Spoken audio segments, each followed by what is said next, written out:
हा व्हिडिओ विशेषतः त्या लोकांसाठी आहे की ज्या लोकांना ते खूप चांगलं वागत असतात, दुसऱ्यांची खूप काळजी करत असतात, दुसऱ्यांसाठी खूप झटत असतात, पण दुर्दैवाने त्यांच्या चांगल्या गुणाचं बक्षीस म्हणजे त्यांना अपमानित केलं जातं, त्यांना दुर्लक्षित केलं जातं किंवा त्यांना इवन तुच्छ लेखलं जातं. इथंपर्यंत त्यांना त्रास सहन करावा लागतो. जर असे लोक कोण असतील की ज्यांना अशा पद्धतीनं चांगलं वागून त्याचं रिटर्न असं मिळत असेल, तर हा त्या लोकांसाठी व्हिडिओ आहे. आणि असे लोक खूप कमी असतात, खूपच कमी असतात. पण जर सुदैवानं कुणाच्या वाट्याला असे लोक येत असतील, तर त्या लोकांनी ह्या लोकांचं महत्त्व काय आहे हे समजून घ्यावं. ह्यासाठी मी त्यांना शिक्षित करू इच्छितो की जे चांगलं वागत आहेत पण त्यांना त्याचं फळ बाकी खूप खराब मिळत आहे. त्या लोकांनी काय केलं पाहिजे. तर आता एक उदाहरण देतो मी तुम्हाला की आपल्या म्हणजे आता समजा एक व्यक्ती आहे, तर त्या व्यक्तीला तो घरातल्या सगळ्या लोकांशी, शेजारी असतील, नातेवाईक असतील, मित्र असतील, अशा खूप लोकांशी आपण दररोज आपला हे येत असतं, बोलणं येत असतं, काही कामं असतात हे असतं. तर एक उदाहरण सांगतो की एक समजा आई आहे आणि एक मुलगा आहे. तर आता जी मी व्यक्ती सांगतो ती आई आहे असं समजा. तर ती आई त्याची खूप काळजी घेते. आता तो लहानपणापासून मोठा झाला, आता तो जॉब करतोय, कामाला जातोय, पण तिची जी काळजी घेण्याची त्याची सवय आहे त्याची, तर ती तशीच आहे. पण कसं झालं, तिच्या खूप काळजी घेतल्यामुळं त्या मुलग्याला असं झालं की काय आईची आता फारशी हे राहिलेली नाही, म्हणजे ज्या पद्धतीनं रिस्पेक्ट राहायला पाहिजे तो राहत नाही. तर ती आई काय करते, तो कामाला चालला की अरे बाळ ही तुझी किल्ली घे गाडीची, अरे बाळ हा तुझा रुमाल घे, ही तुझे शूज घे घाल व्यवस्थित, हां आंघोळीला चालला अरे टावेल ने, हे घे टावेल, हां टावेल, पाणी काढून दे, चहा आणून दे लगेच आंघोळीसनं बाहेर आल्याबरोबर. म्हणजे असं प्रत्येक गोष्ट त्याची अशी त्याचा शब्द झेलल्यासारखं ती आई करत आलेली आहे आजपर्यंत आणि आत्ताही करते.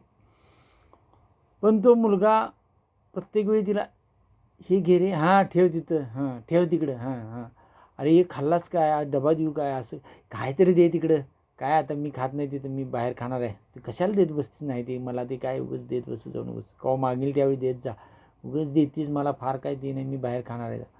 म्हणजे असं इडीस पिडीस केल्यासारखं किंवा तुच्छ लेखल्या, कशाला तू सांगतीस, कशाला काय काय, म्हणजे त्यांना असं इरिटेट होते की ही सांगायला लागले त्याच्यासाठी चांगल्या कल्याणासाठी, पण त्याला असं त्रासदायक वाटतं की काय सांगते रोज रोज किटकिट. आणि हे बऱ्याच लोकांकडनं त्यांना होत असतं की जे आता मी ती आई चांगलंच त्याचं करत असते, त्याच्या भीताचंच करत असते, पण त्याला ते हे झालं कारण त्याची किंमत राहिली नसते. त्यांना असं वाटत होतं की आपण काय बी बोललं काय केलं तरी हिला काय फरक पडत नाही, ही आपली काळजी घेत राहणार, आपली सगळी कामं करते, काय हिला काय व्हॅल्यू द्यायची.